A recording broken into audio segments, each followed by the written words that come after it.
Avanzamos con nuestro primer invitado del día. Hoy se cumplen 5 meses desde el inicio de la guerra entre Israel y Hamás. El 7 de octubre de 2023 estalló el conflicto cuando Hamás perpetró un ataque sorpresa en territorio israelí que dejó un saldo de 1.200 muertos y 250 secuestrados. Un conflicto cuyo fin parece lejano, pese a los diálogos que buscan una nueva tregua. Para tratar de entender hacia dónde va la guerra y profundizar también en las aristas del conflicto, contactamos con Ariel Umpierres, especializado en geopolítica, economista e historiador graduado de la Sorbonne de París. Ariel, muchas gracias por estar en Directo América de France 24. Hasta mañana. ¿Qué tal? Buenos días, un placer. Muy buenos días para ti también. Ariel, ya son 5 meses desde el inicio de la guerra. ¿Podríamos haber previsto desde los primeros días quizás la duración del conflicto o se trata de una guerra que ha ido escalando con el transcurso del tiempo? Bueno, en realidad habría que definir si es una guerra o no. Esto ya es discutible. Lo que hay es una ofensiva masiva por parte del Estado de Israel, del Ejército de Israel, sobre la población palestina recluida en ese gran campo de concentración que es Gaza. Recordemos que está vallado por todas partes, altamente controlado por las autoridades israelíes desde hace décadas. Entonces, en primer lugar, lo que está ocurriendo a la vista es lo que el mundo con espanto está observando, es decir, matanza de personas, muerte de personas de maneras masivas, sobre todo niños. Ahora, ¿qué iba a ser así? Bueno, en realidad las autoridades israelíes lo vienen escribiendo desde hace más o menos unos 30 o 40 años, es decir, eliminar la Franja de Gaza por razones económicas, por colonización, por derecho divino sobre esas tierras. En fin, hay razones que esgrime el Estado judío desde hace muchos años.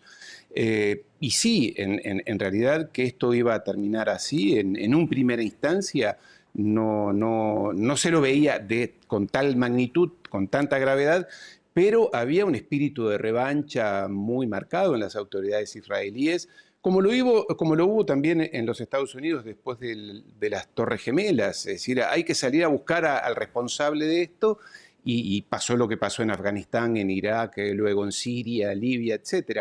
En realidad, las autoridades israelíes desde siempre han dicho que querían, sobre todo las del Likud, de la extrema derecha que gobierna Israel desde hace muchas décadas, de recuperar, entre comillas, a Gaza. El problema es que allí había 2.200.000 personas, un pequeño problema, un pequeño detalle, y lo digo con sarcasmo, porque personas que además no se quieren ir de allí, les dicen váyanse al desierto del Sinaí y no quieren irse, lo cual es muy resiliente, una actitud de mucha resistencia, de mucha amor a su patria por parte de los palestinos.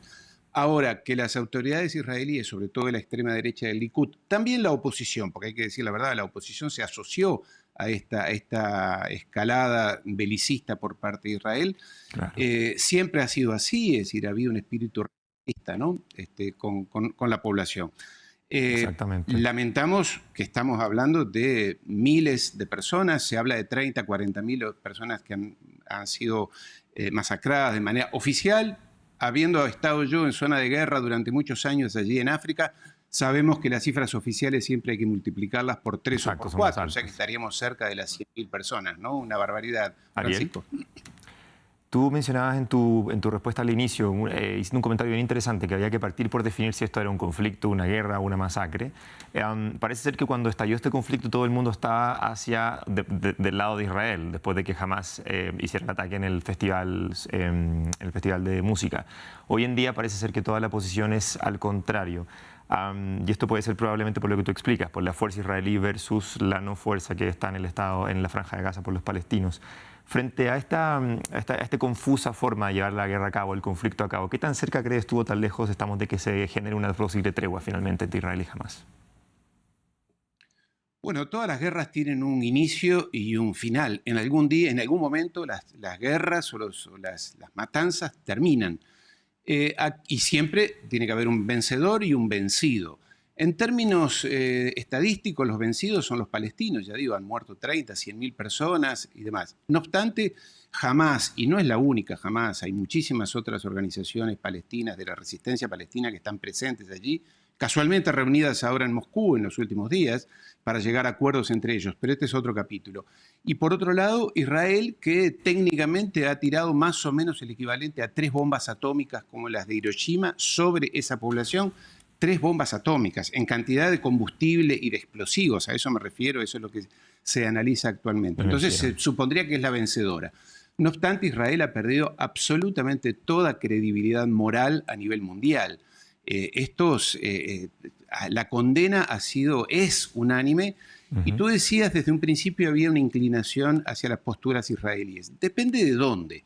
En lo que se llama el sur global, la condena a Israel fue inmediata. Es decir, apenas en la primera semana cuando empezaron esas incursiones, esos bombardeos aéreos y desde artillerías, la condena a Israel fue masiva. Recordemos que la causa palestina desde hace décadas, desde siempre en realidad, es la que despierta mayores simpatías. Yo he participado en muchísimas manifestaciones allí en París, pro-palestinas, en el sentido de que es la causa de los damnificados, de los héroes de esa tierra, donde las personas de alguna manera se muestran como resilientes ante la agresión externa. Esto definitivamente, sí, como tú has dicho, ya hoy en día es unánime la condena a la actitud de Israel, de Likud, de Netanyahu, etc. ¿Qué debería pasar entonces brevemente, porque se nos va el tiempo, para que se acabe la guerra finalmente, crees tú? Estados Unidos así lo decida. Bueno, el primer paso fue haber expulsado de su puesto a Victoria Nuland, que es un personaje de la extrema derecha, sionista, neoconservadora, que tenía los manejos del Departamento de Estado. También esto sella el futuro de Zelensky, pero esto es otro tema por separado. Sí. En la medida en que Estados Unidos deje de enviar armas y permita votar en Naciones Unidas un cese al fuego, en principio esto frena. Después veremos cuál es la solución definitiva, si 2 estados, si un estado multiétnico o multireligioso.